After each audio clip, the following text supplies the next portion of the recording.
શુદ્રાશ્ચ શિખિનો નિત્યમ જપ નિયમ તત્પરાઃ બ્રાહ્મણાનુકારિણઃ સર્વે ભવિષ્યંતિ કલૌ યુગે બાર।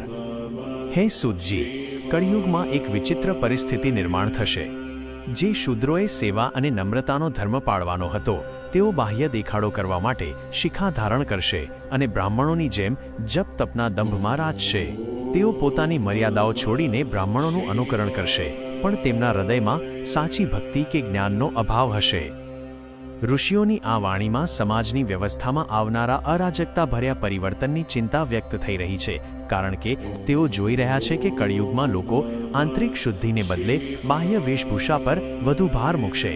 તેઓ સૂતજીને કહે છે કે જ્યારે દરેક વ્યક્તિ પોતાની નિર્ધારિત મર્યાદાઓ છોડીને માત્ર બીજાનો દેખાવ કરવા લાગશે, ત્યારે સમાજમાં સાચું આધ્યાત્મિક માળખું ખોરવાઈ જશે। જે પૂજાપાઠ અને જપનો ઉદ્દેશ્ય અહંકાર ઓગાળવાનો હતો તે જ કળિયુગમાં અહંકાર વધારવાનું સાધન બની જશે અને લોકો ધર્મના નામે કેવળ પાખંડનો આશરો લેશે। બ્રાહ્મણો પોતાનો ધર્મ છોડશે અને અન્ય લોકો બ્રાહ્મણત્વનો દેખાવ કરશે, જેના પરિણામે સમાજમાં જ્ઞાન અને ક્રિયા વચ્ચેનો ભેદ મીટી જશે અને ચારે બાજુ ભ્રમણા ફેલાશે। ઋષિઓના હૃદયમાં એ પીડા છે કે સાચી ભક્તિ ક્યાંક ખોવાઈ જશે અને લોકો કેવળ છળ કપટથી પોતાને શ્રેષ્ઠ સાબિત કરવાની કોશિશમાં લાગેલા રહેશે। આ શ્લોકે ચેતવણી આપે છે કે ધર્મ જ્યારે કેવળ પ્રદર્શનની વસ્તુ બની જાય છે ત્યારે તે મુક્તિ અપાવવાને બદલે સંસારના બંધનોમાં વધુ જકડી લે છે।